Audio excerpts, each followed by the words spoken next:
Hello, my friends. Welcome to this special edition of Poetry Changes Lives. Today, I'm going to talk about nostalgia, a special sort of nostalgia that's very difficult to put into one English word.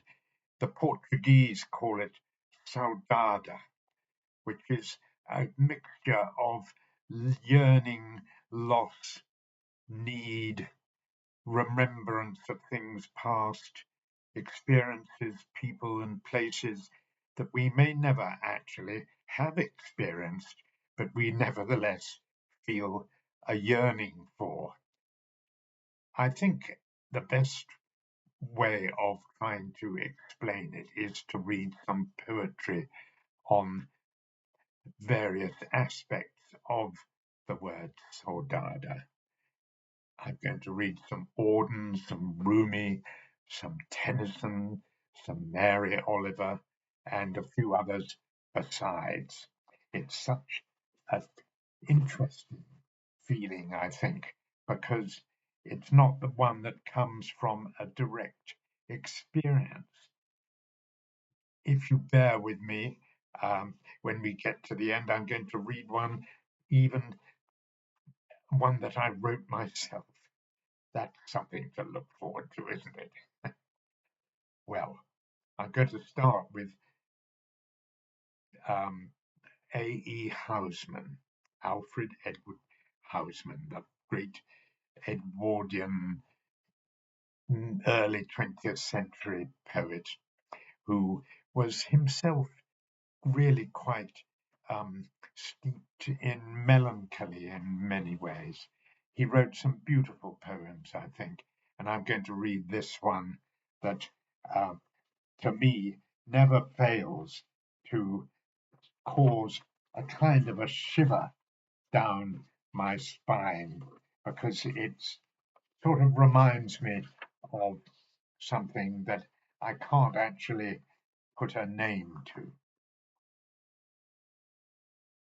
Into my heart an air that kills from yon far country blows.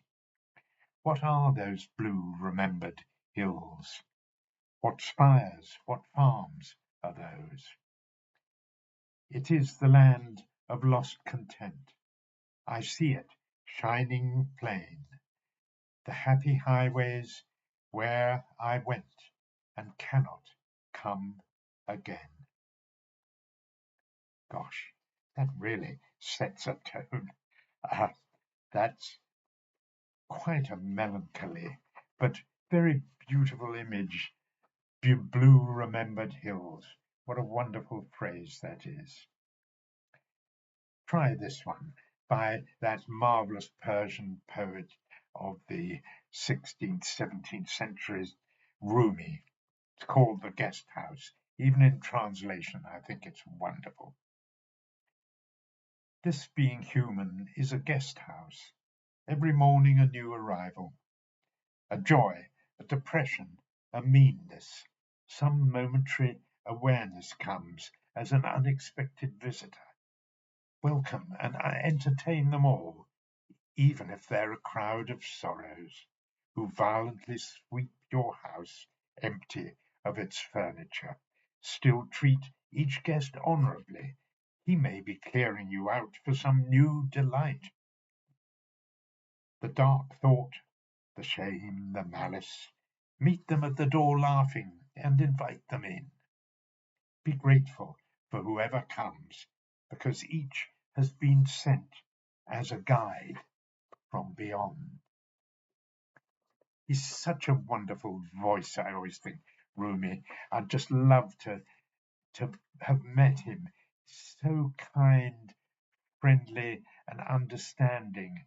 It's as if he sees into your deepest soul and simply wants to give you reassurance and a kind word or two. A wonderful man, Rumi, I think.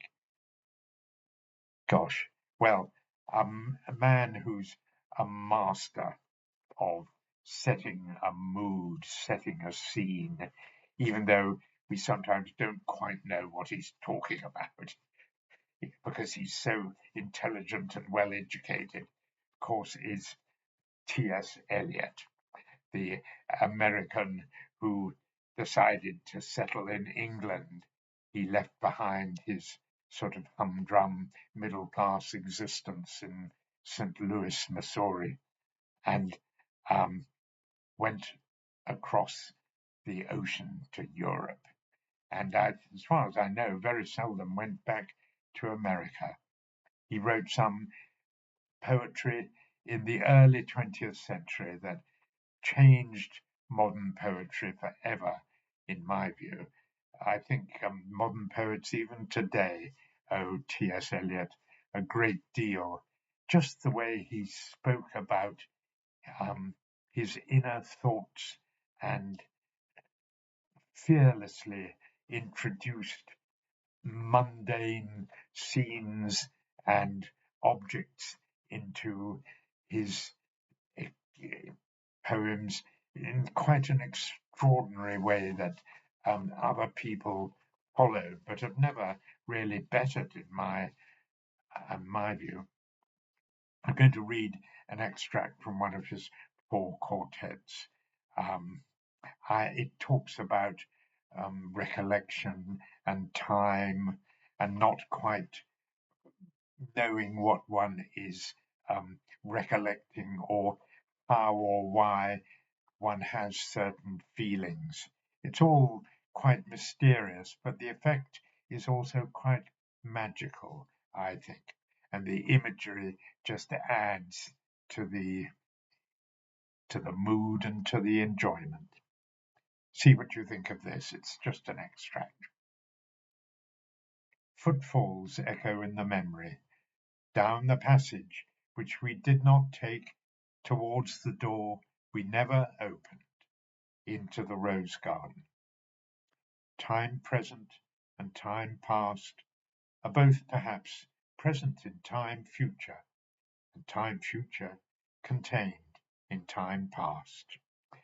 What might have been and what has been point to one end which is always present. Footfalls echo in the memory, down the passage which we did not take, towards the door we never opened, into the rose garden. My words echo thus in your mind. But to what purpose? Disturbing the dust on a bowl of rose leaves, I do not know. Go, go, go, said the bird. Humankind cannot bear very much reality. What might have been and what has been point to one end which is always present. Go, said the bird, for the leaves were full of children, hidden excitedly, containing laughter. Go, go, go, said the bird. Humankind cannot bear very much reality.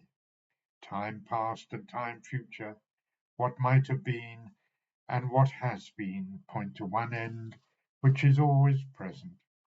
At the still point of the turning world, neither flesh nor fleshless, neither from nor towards, at the still point, there the dance is. But neither arrest nor movement, and do not call it fixity, where past and future are gathered, neither movement from nor towards, neither ascent nor decline, except for the point, the still point. There would be no dance, and there is only the dance. I can only say, there we have been, but I cannot say where, and I cannot say how long, for that is to place it in time. All is always now. Time past and time future allow but a little consciousness. To be conscious is not to be in time, but only in time can the moment in the rose garden, the moment in the arbour where the rain beat, the moment in the draughty church at Smokefall be remembered. Involved with past and future, only through time is conquered. Words move, music moves, only in time. but that which is only living can only die. Words after speech reach into the silence, or say that the end precedes the beginning, and the end and the beginning were always there, before the beginning and after the end, and all is always now. Words strain, crack, and sometimes break under the burden, under the tension, slip, slide, and perish, will not stay still. Desire itself is movement, not in itself desirable. Love is itself unmoving, only the cause and end of movement, timeless and undesiring, except in the aspect of time, caught in the form of limitation between unbeing and being. Gosh, that's setting a mood. A bit of Saudade there, I think. What might have been and what has been point to one end which is always present. A very remarkable poet, T.S. Eliot. Sometimes not fully appreciated, I think. Well, I'm going to read a more modern poet now, Mary Oliver, a wonderful American poetess who died not that long ago, just a few years ago. Her wonderful poem, Wild Geese, sets another sort of mood similar to Eliot in a way. You do not have to be good. You do not have to walk on your knees for 100 miles through the desert, repenting. You only have to let the soft animal of your body love what it loves. Tell me about despair, yours, and I will tell you mine. Meanwhile, the world goes on. Meanwhile, the sun and the clear pebbles of the rain are moving across the landscape, over the prairies and the deep trees, the mountains and the river. Meanwhile, the wild geese, high in the clean blue air, are heading home again. Whoever you are, no matter how lonely, the world offers itself to your imagination, calls to you like the wild geese, harsh and exciting, over and over, announcing your place in the family of things. That sort of gives you a feeling of being part of something, of the world, and all this sort of nostalgia and loss and yearning comes, I think, sometimes from simply trying to make sense of what we are and what we're supposed to be doing. I mean, it's so difficult sometimes for human beings to make sense of just their life. Really difficult. Here's another poem that is more sort of mainstream in a way, written by Tennyson, if I can find it. Perhaps I'll go on to a different one because Tennyson seems to have escaped somehow. Oh no, here we are.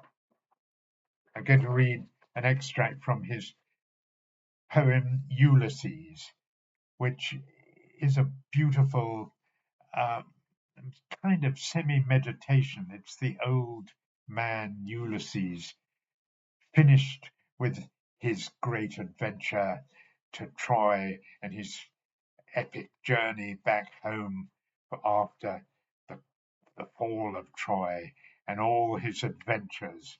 He's still not done with life, and he's still trying to make sense of why life happens at all. And it's a beautiful poem of life and just acceptance in so many things. I'm just going to read uh, the last bit. I am a part of all that I have met, yet all experience is an arch wherethrough gleams that untravelled world whose margin fades for ever and forever when I move. How dull it is to pause to make an end, to rust unburnished, not to shine in youth. And though much is taken, much abides, and though we are not now the strength which in old days moved earth and heaven, that which we are, one equal temper of heroic hearts, made weak by time and fate, but strong in will, to strive, to seek, to find, and not to yield.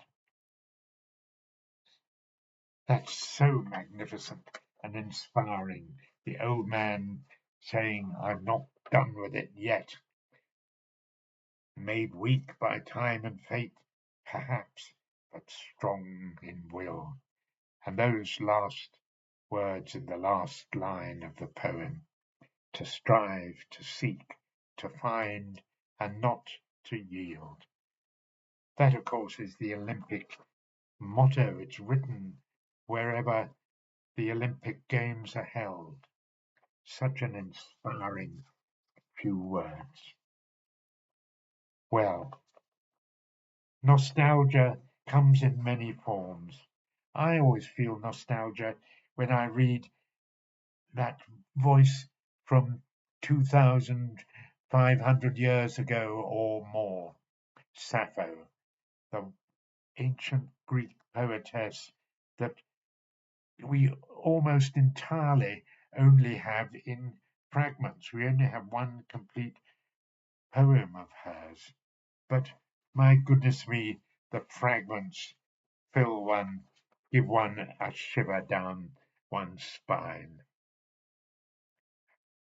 Take this, for example. You may forget, but let me tell you this. Someone in some future time will think of us. Just that voice in those few words from 2,500 years ago, and she's right, of course. We do think of her. Or this.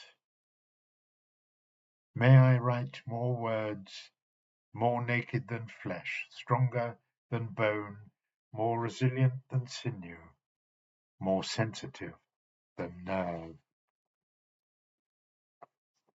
Or just this broken sentence that was found on a piece of papyrus in Egypt, wrapped round the body of an Egyptian mummy. Not one girl, I think, who looks on the light of the sun will ever have wisdom like this. That's all. Just a few words in the Greek language written on a bit of papyrus, but fills one with nostalgia and longing for more apart from anything else. But alas, we probably won't find any more now. Gosh. Well, there are plenty more poems that I'm going to read one by that a very, very fine American poet, not so well known now, Theodore Rothko, who lived in the 20th century. He was alive in the middle of the 20th century. I like this poem of his very much, Winter. It contains a certain amount, I think, of longing and nostalgia. It was beginning winter, and in between time, the landscape still partly brown, The bones of weeds kept swinging in the wind above the blue snow. It was beginning winter. The light moved slowly over the frozen field, over the dry seed crowns, the beautiful surviving bones swinging in the wind. Light travelled over the wide field, stayed. The weeds stopped swinging. The mind moved, not alone, through the clean air in the silence. Was it light? Was it light within? Was it light within light? Stillness becoming alive, yet still.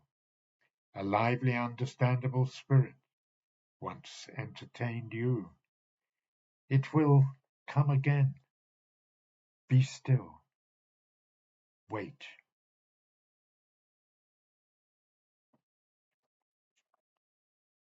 Yes, I feel that poem. I feel it in my bones. Isn't it wonderful the way poetry makes you feel in a different way somehow? You start feeling with your heart suddenly, I find anyway. Gosh, here's a poem by a pretty special lady, Emily Dickinson. There's never been another like her. She talks about the soul quite often in her poems. You know, she was such a reclusive person. Nobody really knew she was a great poet at all until after her death because she spent so much of her life in her own room, in her own house, in her own town of Amherst, Massachusetts, seldom went out and seldom really saw very many people at all. She had probably some sort of agoraphobia, but my goodness, she wrote some original poetry. This poem, The Soul Has Bandaged Moments, is, if you want to know what Emily Dickinson's poetry is like, this can give you an idea. The soul has bandaged moments when, too appalled to stir, she feels some ghastly fright come up and stop to look at her, salute her with long fingers, caress her freezing hair, sip goblin from the very lips the lover hovered o'er, unworthy that a thought so mean accost a theme so fair. The soul has moments of escape when, bursting all the doors, she dances like a bomb abroad, and swings open the hours, as do the bees, delirious born, long dungeoned from his rose.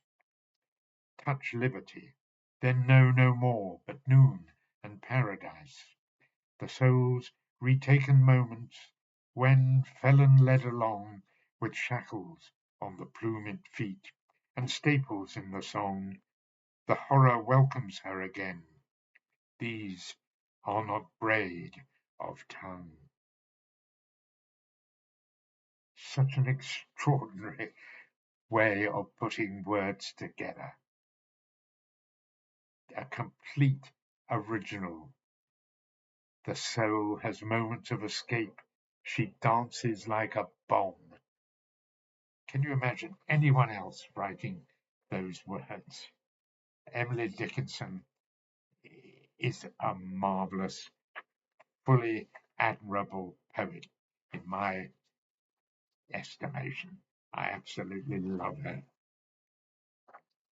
I'm going to take a liberty now and write a little poem I wrote about Saudade and how we long and experience feelings of nostalgia and loss that are hugely powerful, sometimes about things we dimly remember, or maybe don't even remember at all. We just think we might remember. I wrote this just to entertain myself, I hasten to say, not because I think I'm a great poet, but I'm going to share it with you and I hope you don't mind. Saudade. I enter a room that no longer exists, busy with thoughts I almost remember. But it was never the end of the afternoon here, but echoes of longing and leaving say otherwise. Your lips tasted of salt and distance, responding to my soul. But now I recognize the slow, discordant voice of pain. Time does not heal, it teaches other ways of suffering. When happiness arrives within a shadow, love that was lost does not vanish, it dissembles. I walk towards you hesitant, tugged gently back. My heart speaks a language with no translation, and love, after goodbye, learns to rest, remaining not to wound, but to keep faith. Always there are tears in things. That last line, there are tears in things, of course, is taken from the great Roman poet Lucretius, I think, who lived about the same time as Virgil at the beginning of the Roman Empire, and he wrote some awesome, awesome poetry. Not as well known as Virgil. I don't know why, because his poetry is absolutely stunning, and really that's all I can say about him. But that those three, four words, there are tears and things. In Latin, it's sunt lacrimae rerum. There are tears of things.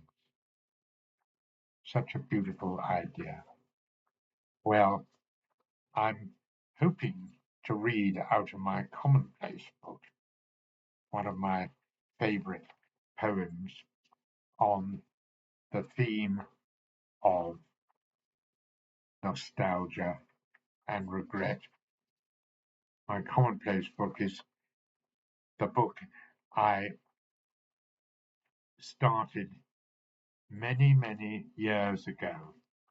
And when I was a schoolboy, I started writing my favorite poems in this book, and it's now full.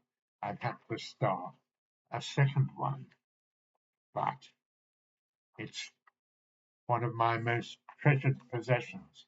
Here it is, you can see it's falling to pieces. The back's all split, and it's quite difficult to work through it because of all these pages that are falling to pieces. Um, I'm going to, while I'm looking for this, I'm going to read another poem by Rumi, which is also very soulful. There is a candle in your heart, ready to be kindled. There is a void in your soul, ready to be filled. You feel it, don't you? You feel the separation from the beloved. Invite him to fill you up, to embrace the fire. Just such beautiful, well chosen words. And, you know, poetry can create these moods in us. It's what about this by Raymond Carver, one of the last poems he ever wrote before he died at a tragically young age from cancer. It's written on his tombstone, actually, called Late Fragment. And did you get what you wanted from this life? Even so, I did. And what did you want? To call myself beloved, to feel myself beloved on the earth. Such a simple, beautiful thought expressed in words of one simple syllable, mostly.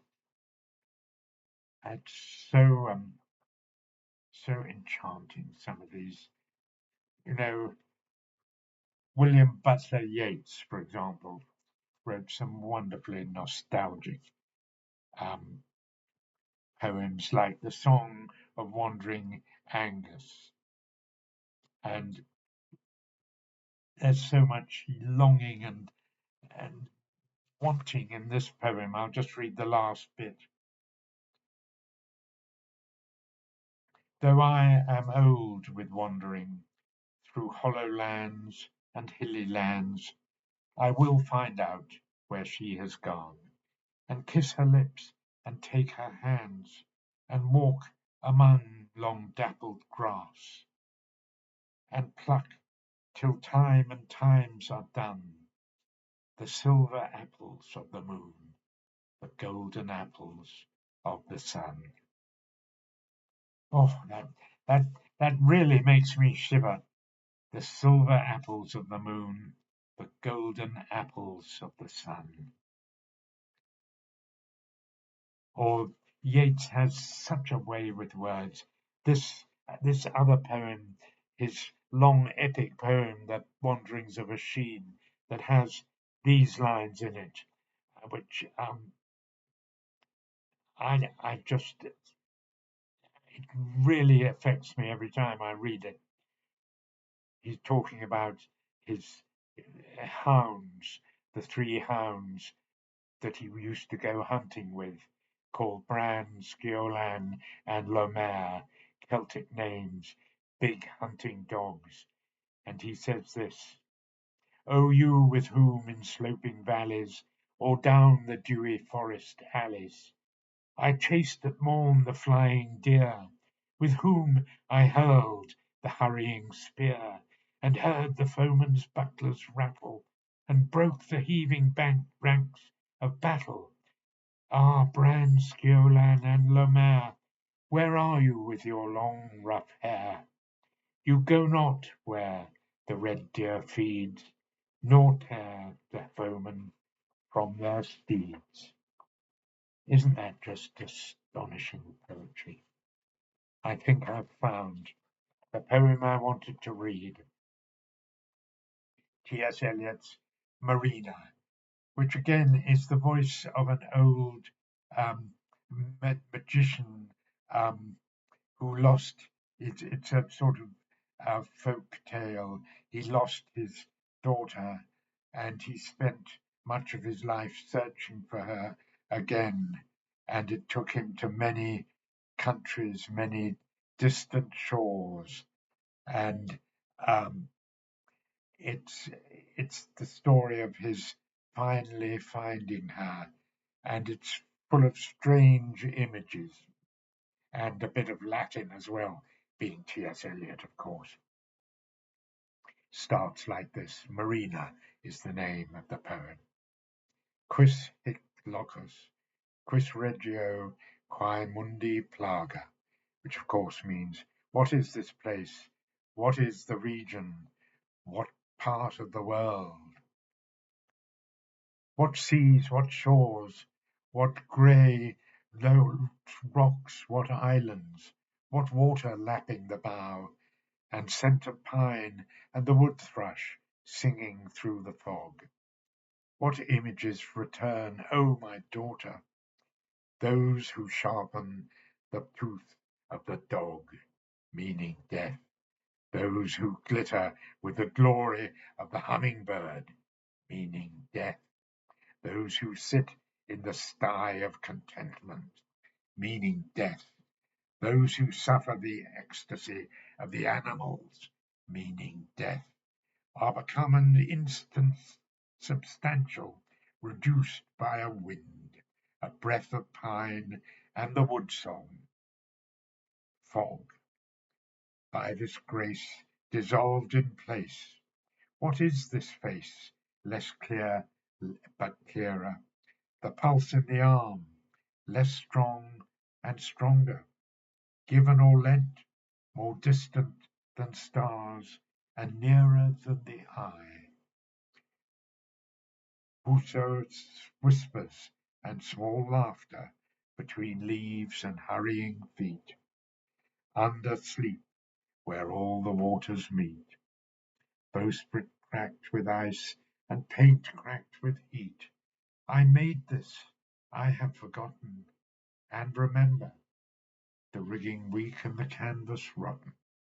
Between one June and another September, made this, unknowing, half conscious, unknown my own. The garboard straight leaks, the seams need caulking. This form, this face, this life, living to live in a world of time beyond me. Let me resign my life for this life, my speech for that unspoken, the awakened, lips parted, the hope, the new ships. What seas, what shores, what granite islands towards my timeless, and wood thrush calling through the fog. O my daughter. Such an extraordinary poem gives me such an extraordinary feeling. I'm not even sure how it makes me feel, but I love the experience. So much power in nostalgia, feeling of loss, that word saudade, this nameless longing for something, something we don't even clearly know. Thank you for listening today.